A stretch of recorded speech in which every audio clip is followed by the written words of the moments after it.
नमस्कार दर्शकों, स्वदेश न्यूज के इस खास कार्यक्रम खास मुलाकात में आज हम आपको मिलाने जा रहे हैं बहुत ही खास पर्सनालिटी से। मेरे साथ हैं अनुपम चौकसे जी, जो सेक्रेटरी है एलएनसीटी ग्रुप ऑफ कॉलेजेस के। एलएनसीटी के बारे में आपको बता दूं कि ये नॉर्थ इंडिया का पहला कॉलेज था जिसने अपना इंजीनियरिंग कॉलेज सेटअप किया और उसके बाद लगातार उसने अपने कॉलेजेस सेट किए मेडिकल में, फार्मेसी में, डेंटल में। और सबसे अच्छी बात स्टूडेंट्स के लिए और पेरेंट्स के लिए ये है कि उनके कॉलेज के सारे कॉलेजेस इस वक्त सारे को एक्रेडिशन मिल गया है। एक पाथ ब्रेकर रहे हैं एलएनसीटी ग्रुप, और आज मध्य प्रदेश में जितने भी कॉलेजेस हैं टेक्निकल, मेडिकल, वो सब एलएनसीटी को फॉलो करते हैं। चलिए, अनुपम चौकसे जी आज हमारे साथ स्वदेश न्यूज चैनल में हैं, इनसे हम बातचीत करेंगे। सर, आपका स्वदेश न्यूज में और इस खास मुलाकात में बहुत बहुत स्वागत है। थैंक यू मुग्धा जी। सबसे पहले तो आपको बधाई हो, आपके जितने कॉलेजेस हैं वो सब एक्रेडिशन उनका हो गया है, तो थोड़ा इस प्रोसेस के बारे में बताइए। देखिए, जनरल अप्रूवल तो सभी कॉलेजेस के पास रहता है। एक्रेडिशन मतलब ये रहता है कि भाई स्टैंडर्ड नॉर्म्स एंड स्टैंडर्ड से ऊपर उठ के आप कुछ कर रहे हैं कि नहीं कर रहे। तो एलएनसीटी तो 2001 से एक्रेडिटेड था, फिर लेकिन बाकी जो कॉलेजेस थे उनका एक्रेडिशन अभी तक नहीं करवाया था, या कह लें कि ठीक है ज़रूरत नहीं लगे।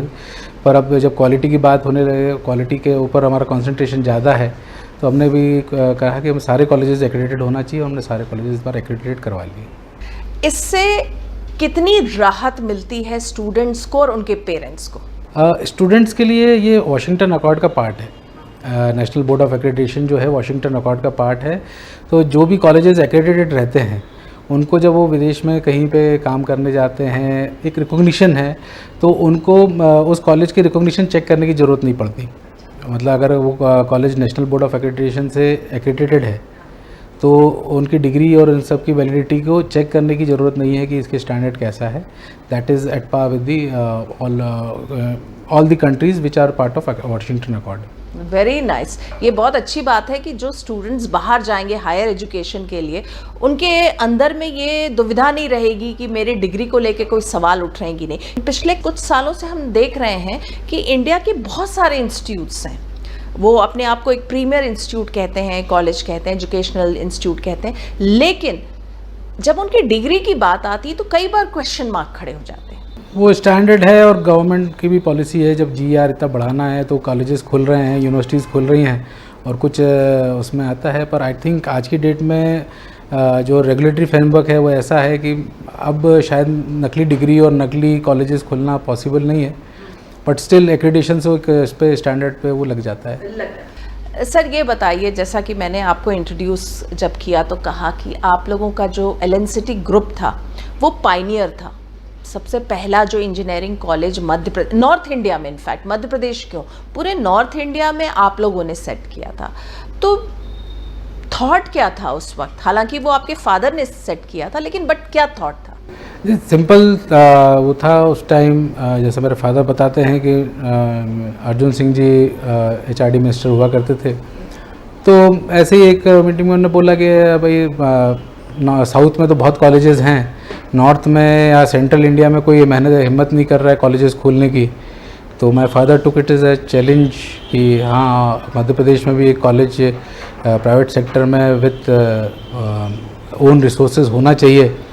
And that was the day we started of thinking कि मतलब कॉलेज इस्टेब्लिश किया जाए। उन्हें डाला और आज की डेट में आप देख सकते हैं 250 के आसपास इंजीनियरिंग कॉलेजेस मध्य प्रदेश में ऑलरेडी हो चुके हैं। सब आप लोगों को फॉलो कर रहे हैं, ऐसा कह सकते हैं हम? मतलब we were the first, and जो भी आए उन्होंने हमको फॉलो किया। Obviously if you are the first तो जाहिर तौर पे जो आए हैं वो आप लोगों को फॉलो कर रहे हैं। लगभग मेरे ख्याल से 3 दशक हो गए हैं। हाँ जी, 93 में हमारा फर्स्ट अप्रूवल आया था। We have already completed 31 years. 31 years and going very strong. जैसा कि हम लोग बात कर रहे थे कि सारे कॉलेजेस को एक्रेडिशन भी आ गया है।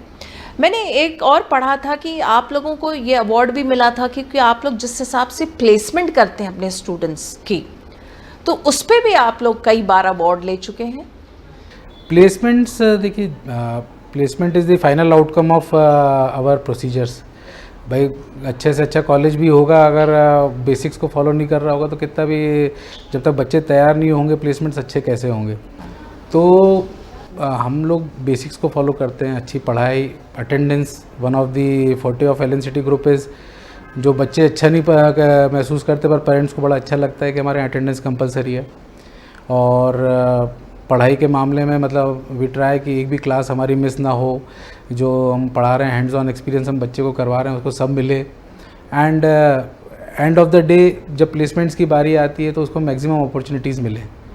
कई कॉलेजेस का एक वो रहता है, जैसे बीच में एक पीरियड आया था जब प्लेसमेंट्स ठीक नहीं थे, तो उस टाइम हमारे यहाँ कुछ कंपनीज आई तो गवर्नमेंट कॉलेजेस के स्टूडेंट्स नहीं आए। गवर्नमेंट कॉलेज के फैकल्टी ने बोला नहीं हम प्राइवेट कॉलेज में नहीं जाएंगे। हमारे लिए हमने बोला कि नहीं भैया, कोई भी कॉलेज में हो अपॉर्चुनिटी अगर बच्चे को मिल रही है तो हमारा कोई ईगो नहीं है कि LNCT का बच्चा तो उधर नहीं जाएगा साहब, वो जाएगा, उसको अपॉर्चुनिटी मिलना चाहिए।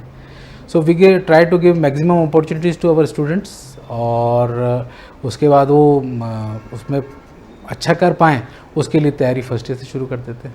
जी, आपने एक बात अभी बताई कि आप लोग के कॉलेजेस में अटेंडेंस आप लोगों ने कंपलसरी रखा है, स्ट्रिक्ट है।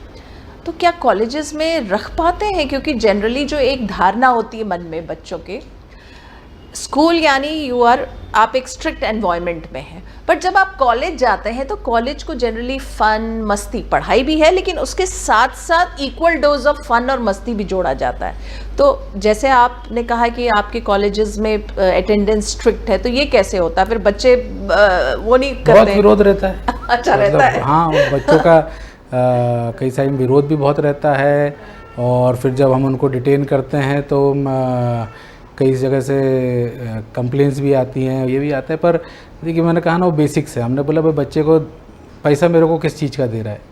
आज की डेट में as a professional institute I am giving them a professional degree and they are giving me fees. तो फीस वो सिर्फ डिग्री के लिए तो नहीं दे रहे भाई, वो मुझसे कुछ एक्सपेक्ट कर रहे हैं। मैं हमारा जो Day 1 होता है हम उसमें ही बच्चों को बता देते हैं कि भाई आप कभी भी हमारे पास जो बच्चों का एक रहता है ना कि कभी हड़ताल कर रहे हैं, हड़ताल करते हुए इस चीज़ के लिए मत आइए कि साहब ये आप इस चीज़ के लिए आएंगे मेरे को बड़ी खुशी मिलेगी कि साहब हमारी फैकल्टी अच्छी नहीं है, या हमको पढ़ा नहीं रही है, या ये मेरी क्लास मिस हो रही है। वो उसके लिए आएंगे तो मेरे को बड़ी खुशी मिलेगी। सिर्फ इसके लिए आएंगे कि साहब होली दिवाली पे मेरे को 4 दिन एक्स्ट्रा छुट्टी चाहिए, वो यहाँ नहीं हो पाएगा। अरे वाह, हाँ, मतलब आप एनकरेज करते हैं अपने स्टूडेंट्स को कि वो आके अपने कमियां बताएं। हाँ। अपने इस कोर्स से रिलेटेड या फैकल्टी से रिलेटेड। देखिए क्योंकि आज के कॉम्पिटिटिव टाइम में, आज की डेट में अगर इवन मैं फैकल्टीज़ को भी यही बोलता हूँ कि भाई आप 25 साल पहले, मान लीजिए कहीं हमारे पास फैकल्टीज़ ऐसी भी हैं जो 25 साल से हमारे साथ जुड़ी हुई हैं, क्योंकि पुराना कॉलेज होने का ये फ़ायदा रहा कि बहुत सारी फैकल्टी हमारे साथ जुड़ी रही। अब वो 25 साल पुराने पैटर्न में ही पढ़ाएंगे तो आज की डेट में कैसे पॉसिबल है। आज की डेट में ट्रेंड चेंज हो गए, इवन अगर कोर्सेज चेंज हो गए, even the machineries have changed. आप लोगों ने भी देखा होगा कि आपके फील्ड में कितनी सारी चेंजेस आ रहे हैं, और मैं टेक्नोलॉजी के हिसाब से अपने आप को चेंज नहीं करूँगा तो फिर आने वाली पीढ़ी को मैं अगर वही चीज़ 50 साल पुरानी पढ़ाता रहूँगा तो कब तक, तो भी आपको चेंज करना है। और बच्चा इससे अच्छा बता नहीं सकता, क्योंकि बच्चा जब 6 घंटे क्लास में बैठता है तो वो सबसे पहले आके बोलता है कि साहब मेरे को क्वालिटी चाहिए, नहीं तो मैं नहीं बैठूँगा। तो हमारे लिए वो अच्छी बात है, and that improves our quality. तो ये अच्छी बात आपने बताई, ग्रोइंग विद टाइम्स, क्योंकि अब समय बहुत बदल रहा है, बहुत फास्ट पेस्ड है, तो आप लोग कैसे उससे कोप अप करते हैं? We try to include the industry in our changes, और साथ में फिर जैसे बच्चों से मैंने कहा कि बच्चों से फीडबैक लेते हैं कि हम कहाँ कमी कर रहे हैं। एक टाइम था जब मैं खुद LNCT से ही पढ़ा हूँ, हमारे टाइम पे प्लेसमेंट्स को कोई मायने नहीं था, है ना। उस टाइम कोई ये नहीं पूछता था कि आपके यहाँ कितना प्लेसमेंट हो रहा है, उस time degree was more important.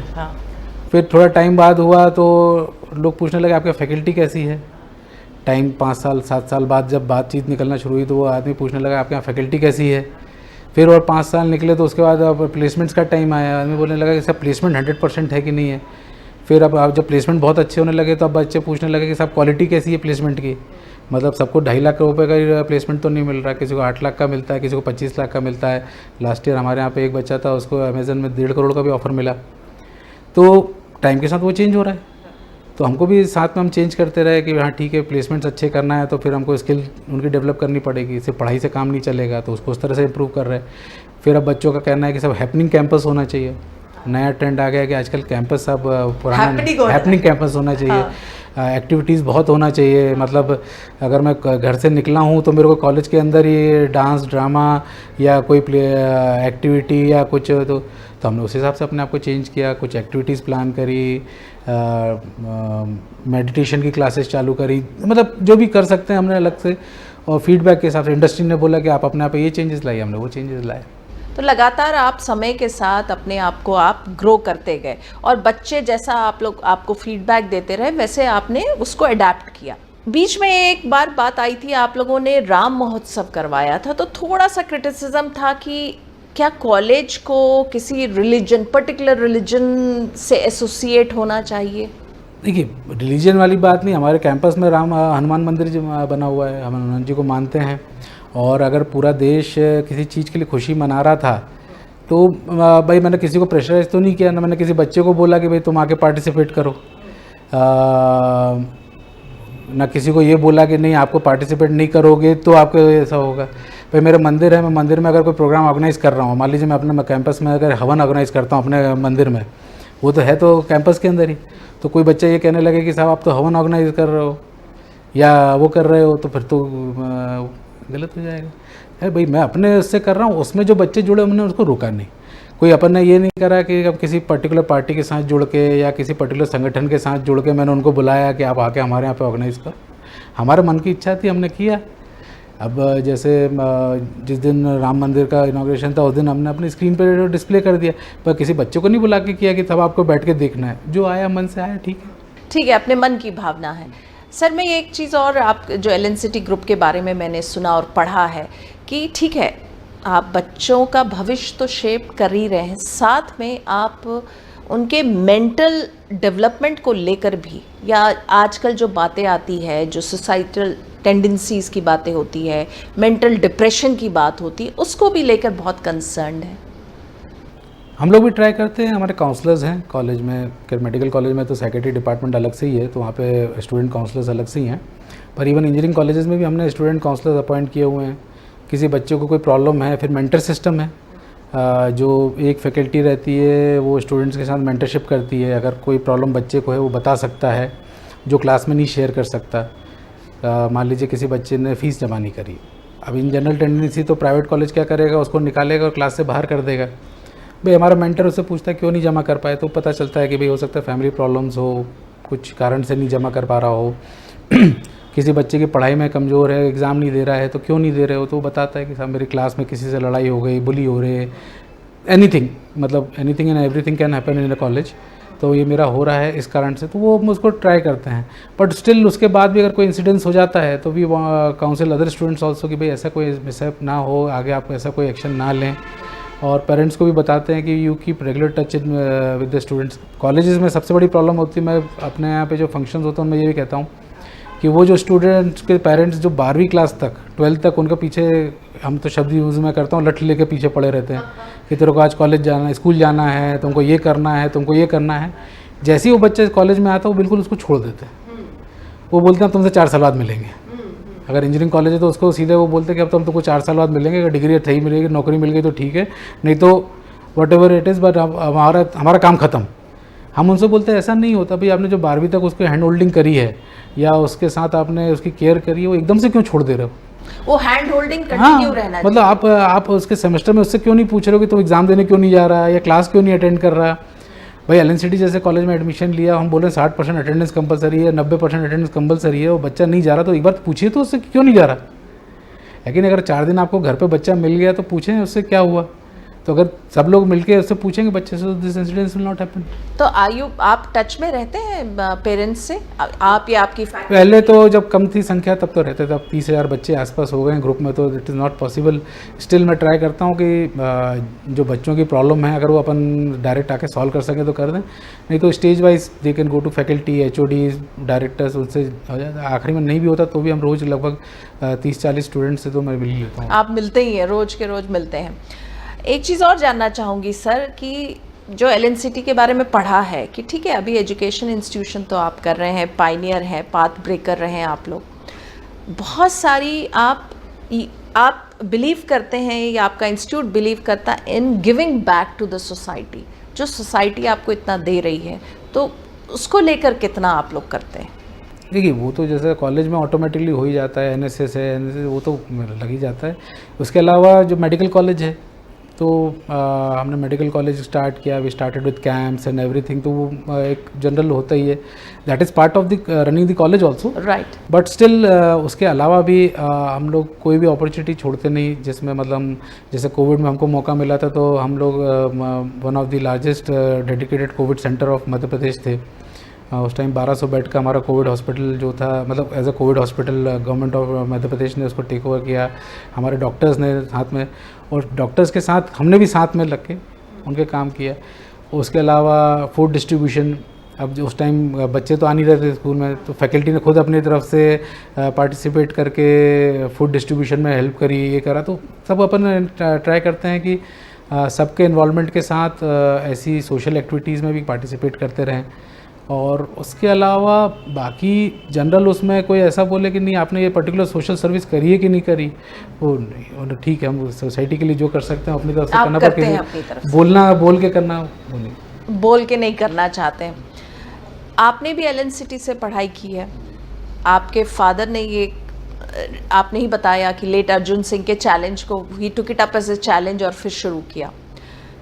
आप एलएनसीटी में पढ़े, फिर आपने उसको एक तरह से हम कह सकते हैं you have taken over LNCT group of colleges. क्या आना ये करना चाहते थे या फादर को देख कर आए, या मन में क्या ख्याल था? नहीं, मेरे फादर हैं, वो कर रहे हैं सब, अभी वो आजकल he is fully involve in the college, मतलब ऐसा कोई नहीं कह सकता कि जब मैं हो गया, मतलब he is always there, and उनका ड्रीम था कि ऐसा कॉलेज बनाना है, तो अपन ने भी उसको ड्रीम को फॉलो किया, हमने भी उसको ये माना कि भाई उनका ड्रीम है अच्छा कॉलेज बनाना, और मैं खुद इस कॉलेज से पढ़ा हूँ, तो कल को कोई मुझसे पूछे कि कहाँ से पढ़े हो, तो मेरे को अपने कॉलेज का नाम बताने में ख़राब ना लगे। भाई आज कोई आईआईटी से पढ़ के आता है तो कितने शान से बताता है कि मैं आईआईटी से पढ़ा हूँ। दूसरा प्राइवेट कॉलेज वाला होता है, मैंने कईयों का रिज्यूम देखता हूँ तो वो लोग कॉलेज का नाम नहीं लिखते, वो लिखते हैं आरजीपीवी से पढ़े हैं, है ना। तो मेरे को कम से कम मेरे कॉलेज को इस लेवल पे तो बना दो कि मेरे को जब कोई पूछेगा आपने कहाँ से पढ़े हैं तो मैं दाएँ बाएँ नहीं ढूंढूँ, मैं बोलूँ नहीं साहब मैं एलएनसीटी से पढ़ा हूँ।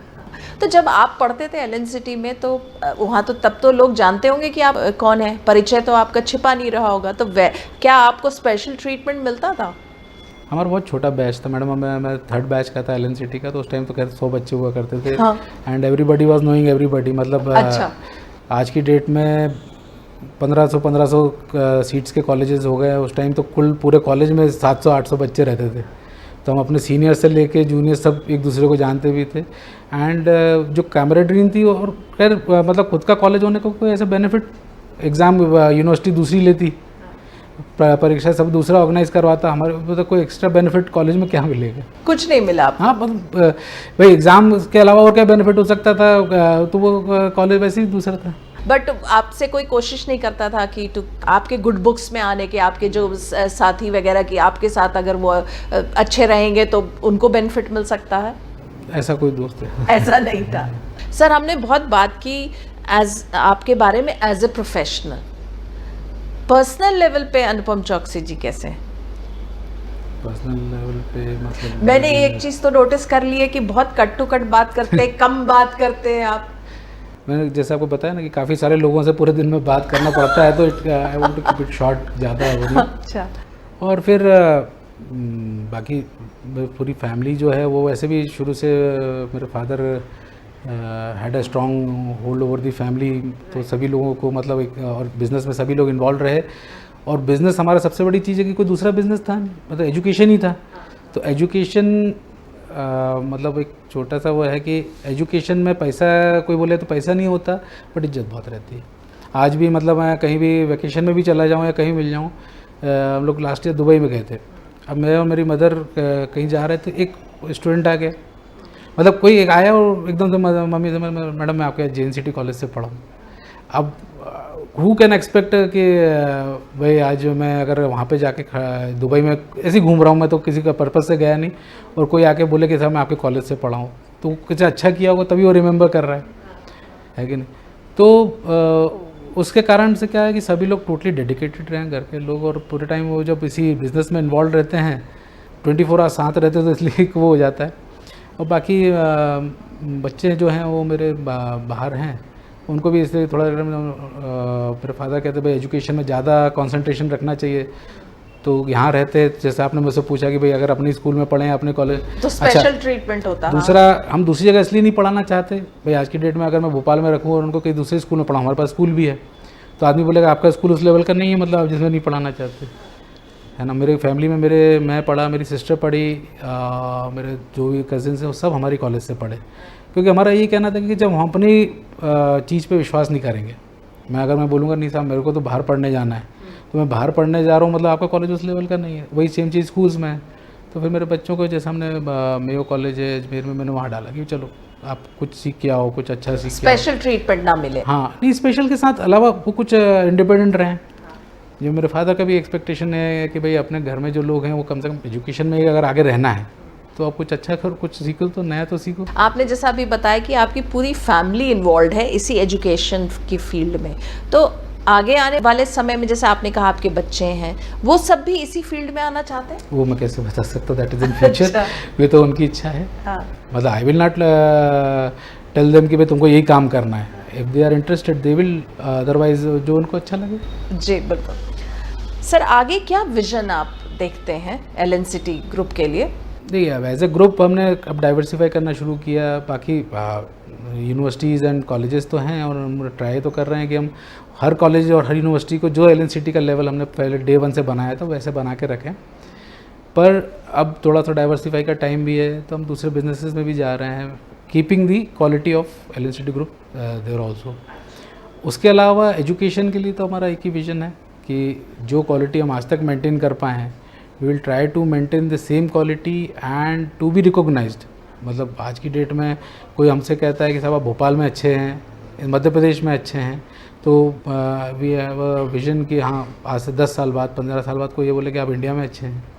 That is only vision we have. ये एक सवाल ज़रूर यहाँ पूछना चाहूँगी, जब आप क्वालिटी की बात कर रहे हैं तो ये क्वालिटी आपने ये पूरे 30 ईयर्स तक कैसे बना के रखा? मैंने कहा ना बेसिक्स हम चिपके रहे, बेसिक्स को पकड़ा और उसी को भाई, मैंने कहा ना जब एजुकेशन की बात थी हमने एजुकेशन पे कंसंट्रेट किया, जब उन्होंने बोला क्वालिटी तो क्वालिटी इंप्रूवमेंट के लिए क्या करना है वो ओवरऑल सब पे करना है। नॉर्म्स सबके लिए सेम है। आज की डेट में AICTE हो गया, NMC हो गया, उन्होंने फिक्स करा है कि साहब इस कोर्स को चलाने के लिए आपको 50 कमरे लगेंगे, 50 ये लगेगा, 25 लैब लगेंगी, ये लगेगा, तो वो तो जो भी कॉलेज परमिशन लेगा उसके पास है, तो वो मेरे को अलग क्या बनाएगा। मतलब आज की डेट में 1000 कॉलेज खुलेंगे, 1000 के कॉलेज सब एक ही लेवल के होंगे। तो बेसिक्स जैसे आपने बोला अटेंडेंस पे बच्चे परेशान करते हैं कई बार। रैगिंग होती है कि नहीं होती आपके कॉलेज? रैगिंग अब तो आज की डेट में वैसे भी मैडम, क्योंकि जब से रैगिंग के साथ ये जुड़ा है कि हमने रैगिंग हुई और आपके TC पे मार्क हो जाएगा कि आपने रैगिंग ली थी, और साथ में आप प्लेसमेंट सब एक्टिविटी से बाहर हो जाएंगे, तो बहुत कम हो गई। उसके बाद जब से ये हुआ कि आपको रेस्टिकेट कर दिया जाएगा और 3 साल तक आपको कहीं दूसरे कॉलेज में एडमिशन नहीं मिलेगा, तो बंदी हो गई है। उसके बाद भी इक्का दुक्का इंसिडेंट्स ऐसे हो जाते हैं, कई बच्चे ऐसे होते हैं जिनको ना प्लेसमेंट से मतलब रहता है ना, मतलब there is always a bad fish in the pond, तो वो कभी आ जाता है तो हम उस पर बड़ा हार्शली डील करते हैं उनसे। सर आप स्वदेश न्यूज़ के आप चैनल में आए, आपने अपना समय दिया, आपका बहुत बहुत धन्यवाद और हमारी शुभकामनाएं आपके साथ है। और मैं चाहूँगी जाते जाते आप हमारे दर्शकों को कुछ कहना चाहें तो। मैं स्वदेश न्यूज़ का धन्यवाद कहूँगा कि आपने मेरे को इस चैनल पर बुलाया, और एलएनसीटी ग्रुप जो कि मतलब मेरा नहीं, पूरे परिवार का पार्ट है। एलएनसीटी परिवार ही कहते हैं हम, जितने भी फैमिली मेम्बर्स मीन्स जो फैकल्टी से लेके स्टूडेंट सब हमारे फैमिली मेम्बर्स हैं, और उनकी जो जर्नी है और उसके कारण जो हम थोड़ा सा कुछ अचीव कर पाए हैं भोपाल में अभी, उसको आपने आगे या प्रेजेंट करने का मौका दिया, उसके लिए बहुत बहुत धन्यवाद। बहुत बहुत धन्यवाद आपका। तो दर्शकों, हमने मुलाकात की अनुपम चौकसी जी से, जो सेक्रेटरी हैं एलएनसीटी ग्रुप ऑफ कॉलेजेस के। इस ग्रुप के साथ बहुत सारा फर्स्ट जुड़ा हुआ है। नॉर्थ इंडिया का सबसे पहला प्राइवेट इंजीनियरिंग कॉलेज सेटअप किया, उसके बाद लगातार कॉलेजेस सेटअप किया, एक क्वालिटी मेंटेन रखा है उन्होंने लगभग 30 साल से। अटेंडेंस पे जोर देते हैं, क्वालिटी पे स्ट्रेस है, प्लेसमेंट पे स्ट्रेस है, कोशिश करते हैं कि स्टूडेंट का ऑल राउंड डेवलपमेंट। तो इस बार बस इतना ही। आप देखते रहिए स्वदेश न्यूज़, सबसे पहले देश।